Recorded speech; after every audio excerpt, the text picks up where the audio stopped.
yoksunuz. Nereye? Çavuş buradayken size ne lüzum var? O bir ayakta adam olmasa bu cahil milleti kim idare edecek? Rezil! Pezevenkler!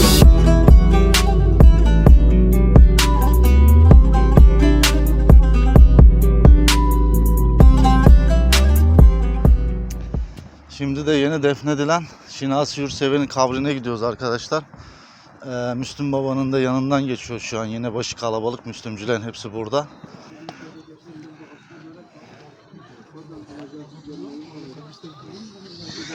Tamam.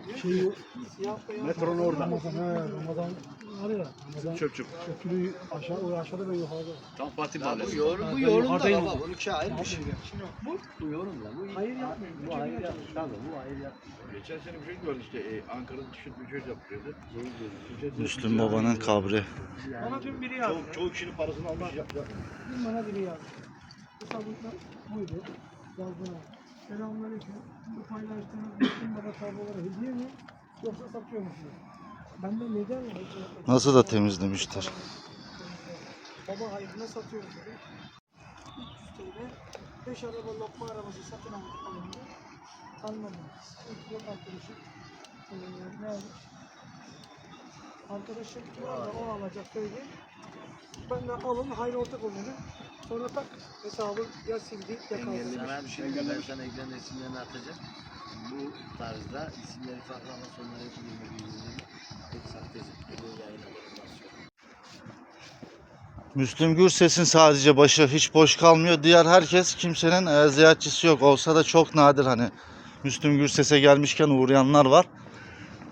Başka da kimse, yani Müslüm Baba'dan başka da kimseyi ne zaman gelsem başı kalabalık, ziyaretçileri var ve oldukça da güzel bakıyorlar, helal olsun. Müzik de açmışlar Müslüm Baba'dan. Saatlerce burada zaman geçiriyorlar.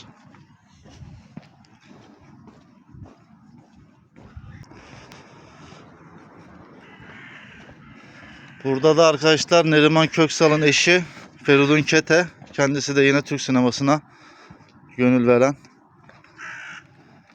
birisiydi. Onun da kabri burada. Buraya yeni bir defin olmuş. İsmi. Şansımıza bak ya. Lan var ya, bu kadar denk gelmez ya. Feridun Kete'nin yanında yatıyormuş. Yeni defnedilen, yeni vefat eden 3. ayın 13'ü Şinasi Yurtsever de buradaymış.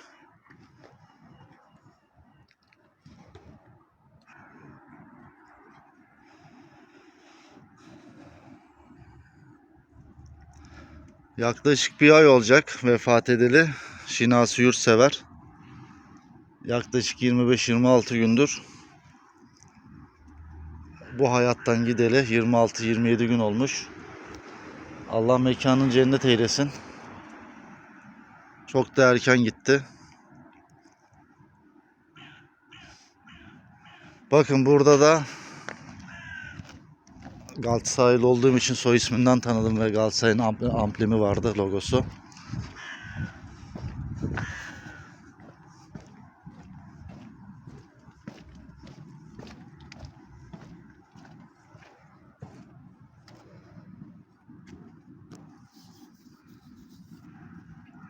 Ali Tanrıyar.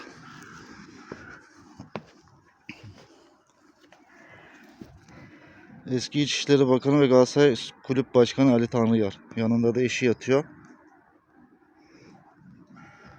Ali Tanrıyar'ın. Burası da nereye baksanız arkadaşlar hep tanıdık diyorum ya bir isim. Bilindik bir isim. Sürekli hangi mezar taşına baksanız illaki tanıdığınız birisi çıkıyor. Çünkü hepsini buraya defnetmişler. İşte Kemal Sunal olsun, Müslüm Gürses olsun, Adnan Şenses.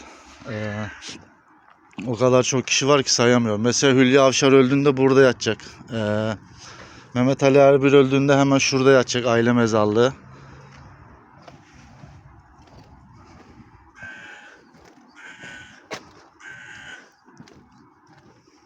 Neredeydi orası? Bir saniye. Sıtkı Coşkun.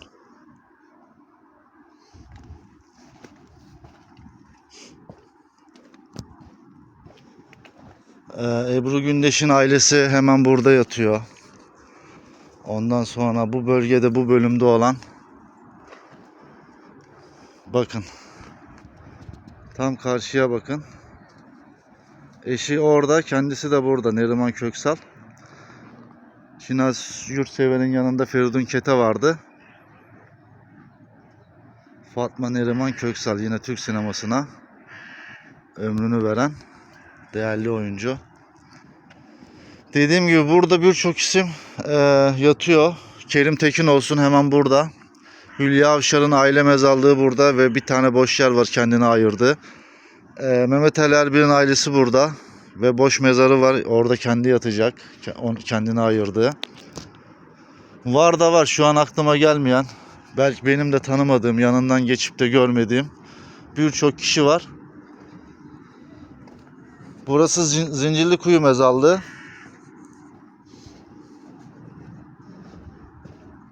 Böyle sağa solu çekiyorum ki benim görmediğim, çünkü beraber geziyoruz. Daha önceden çalışayım, şu şurada şu şurada yapmıyorum. Önümüze çıkıyor. Burada da 2022'de vefat etmiş güzelimiz Semran Ünal diyor. Çekmek istedim. Bu aşağı bölümlerde de yine tanıdığımız kişiler var. Artık ilerleyen zamanlarda yolumuz düştükçe, geldikçe buradan sürekli ziyaret edeceğimiz kişiler var. İsterseniz bir Kerim Tekin'in yanına gidelim. Bir önceki videolarda göstermiştim Kerim Tekin'i. Sevda'nın Zülfüsü, Zülfikar Turan, ne güzel yazmışlar.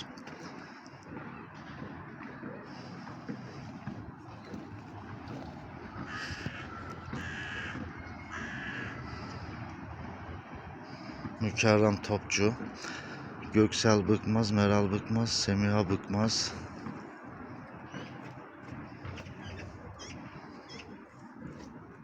O kim? Ballı Taş'tan. İsteyen yakınlarının mezarına öyle bir güzel bakıyor ki, isteyen, içinden gelen. Ama yıllar geçtikten sonra da kimisi bakmaya devam ediyor, daha da güzel yapıyor. Kimisi de artık unutuyor mu diyelim, yolu mu düşmüyor diyelim. Bilmiyorum ama kimi 90-80'li yıllardaki mezarlar oldukça bakımlı, kimisi bir senelik mezar artık şimdiden bırakılmış. Hiç bitmeyecek demiş. Bak 98'de vefat eden birisi. Bunu örnek veriyorum. Tertemiz.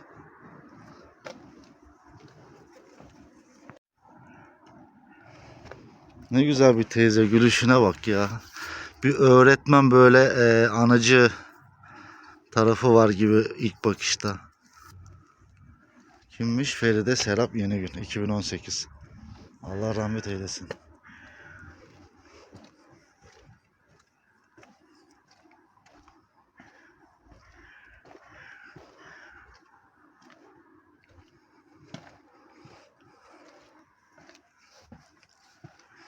Böyle biliyorum, görüyorum da televizyondan falan da açıyorsunuz. Telefondan olduk, telefon kadar televizyondan da açıp izliyorsunuz.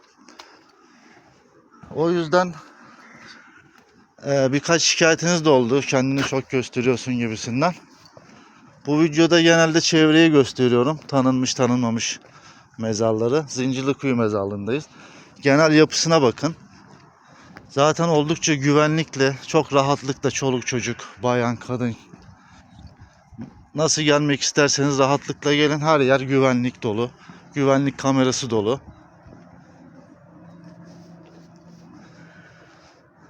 İçiniz rahat olsun o konuda. Zincirlikuyu mezarlığı oldukça bakımlı, temiz ve güvenlikli. Mesela bu abla da bak, ilk bakışta ne kadar insana böyle temiz bir insan yapısı veriyor, değil mi? İçinin güzelliği hani yüzüne yansımış derler ya. Sibel Şeftali.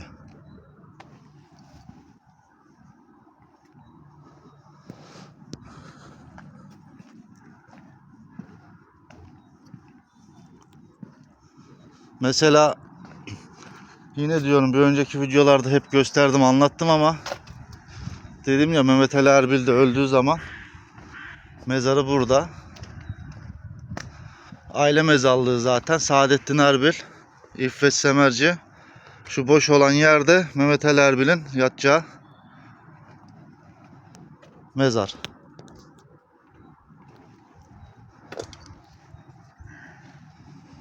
Hemen ileride bu sırada Avşar ailesinin mezarlığı var. Bir tanesi yine boş bu şekil. Hülya Avşar'ın yatacağı yer. Belki de diğer kardeşi de yatabilir, bilemem ama Hülya Avşar içindir tahminimce. Hemen şurada da şöyle yakınlaştırdım, Kerim Tekin. Yine detaylı izlemek isteyen olursa önceki videolarda vardı. Hatta bayağı bir linçlenmiştim bu videodan dolayı. Çok hakaret yemiştim. Ne ana bıraktılar, ne bacı, ne şey. Ama hep diyorum, küfür etmek kolay, yazarak özellikle. Herkes küfür edebilir. Ama bir kişi de gelip yüzüme karşı bir şey diyemez. Kerim Tekin. Şu mezarlık da çok güzel. Sen rahat uyu canım babamız. Burası da annelerinin. Nesrin Armen, Fuat Armen. Evlatları ne güzel yapmışlar, bakın. Boş burası. Anneciğim, anneciğim, anne. Anneciğim, anneciğim. Anneciğim. Anneciğim, anne. Diye.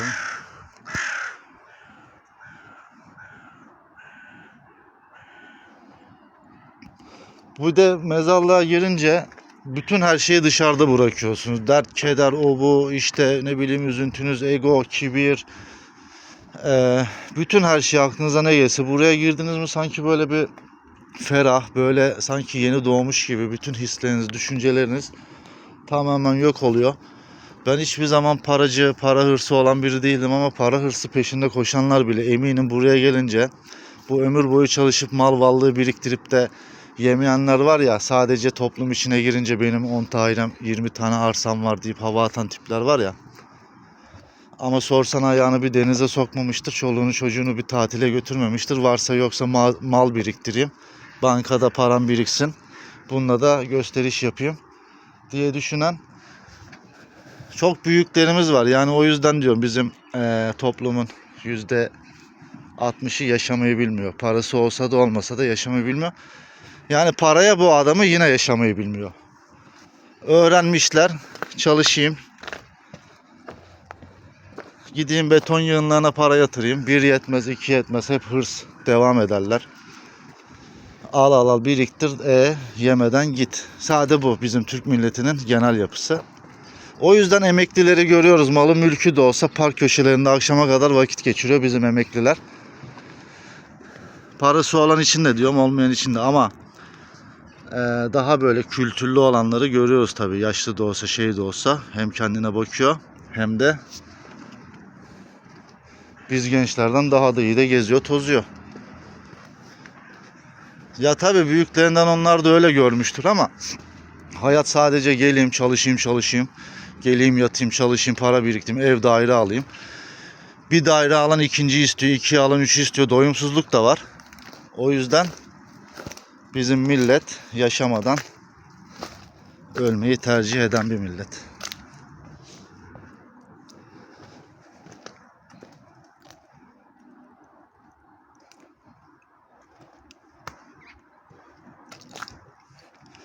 O yüzden varken yiyin. Tabii hep her şeyi de yiyin demiyoruz tabii de. Yiyin yani, bir tane daire almışsın, tamam, 2'den 3'ü zorlama dayın. Ta niye zorluyorsun 3'ü? Yok ona buna evlatlığın. Lan bıraksan ne olacak? Gelip sana bir tane su döken olacak mı ya acaba? Allah bilir buradaki yatanların da ne derdi vardı. Kimisi 10 numara yaşadı. Kimisi dediğim gibi biriktirdi. Bakın bu aile mesela ilk bakışta gördüğüm, hayatın bütün tadını çıkarmışlardır eminim. Çünkü bu yaşta bile yüzlerinden belli. Hayat enerjileri şu gözlerden belli. Hiç bitmeyecek. Ömer Pere, Esin Pere. Burada 2, Burada iyi 2 insan yatıyor. Neyse devam edelim. Çok konuştuk. 2-3 kişiye daha uğrayacağız. Oradan da bu videonun sonuna geleceğiz. Yine uzun bir video yapacağım. Umarım sonuna kadar izlersiniz sıkılmadan. Burada da arkadaşlar ünlü bir tasarımcı Aslı İpek Yılmaz Türk yatmaktaymış. Muğla'da kaldığı evde ocaktan çıkan gazla zehirlenerek hayatını kaybetmiş. Erken yaşta da vefat etmiş. 87 doğumlu, 2021'de de ocaktan çıkan gazla vefat etmiş. Arkasında da Orgeneral Burhanettin Bigalı yatıyor.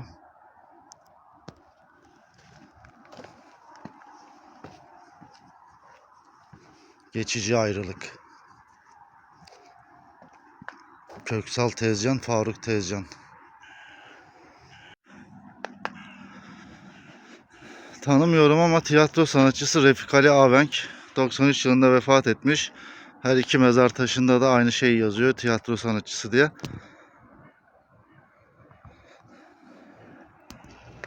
Çekimden sonra ben de araştırayım kimmiş.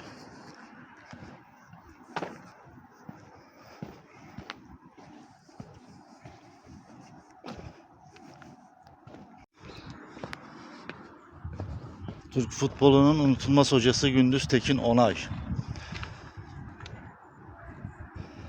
Hemen sağda Sakıp Sabancı, arkada da eski kabadayılardan 2 kişi yatmakta. Bir önceki videolarda onları gösterdiğim için çekmiyorum arkadaşlar. İzlemek isteyen olursa da bir önceki videolarda var.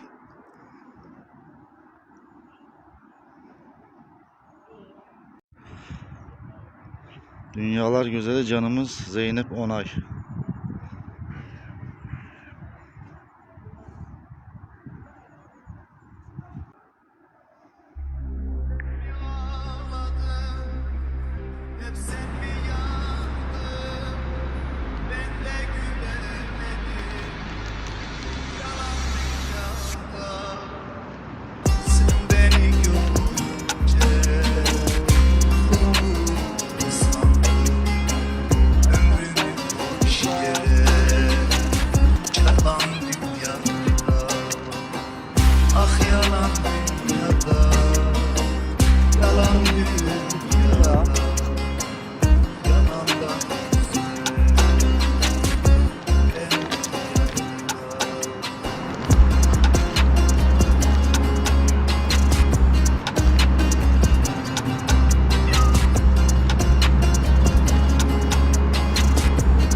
Üçüne 3 tane geldi. Artık başka gelirse bilmiyorum. Kimin kısmeti ise hepsini yesin.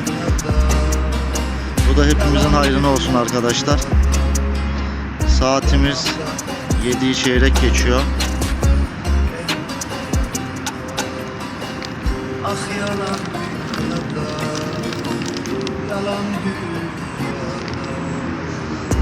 ölmüş yere, yalan dünyada,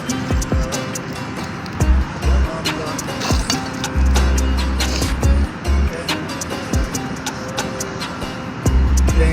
Gel sen de ye. Burası hemen mezarlığın çıkışı Zincirlikuyu'nun. Videoyu bari bu şekilde bitirelim.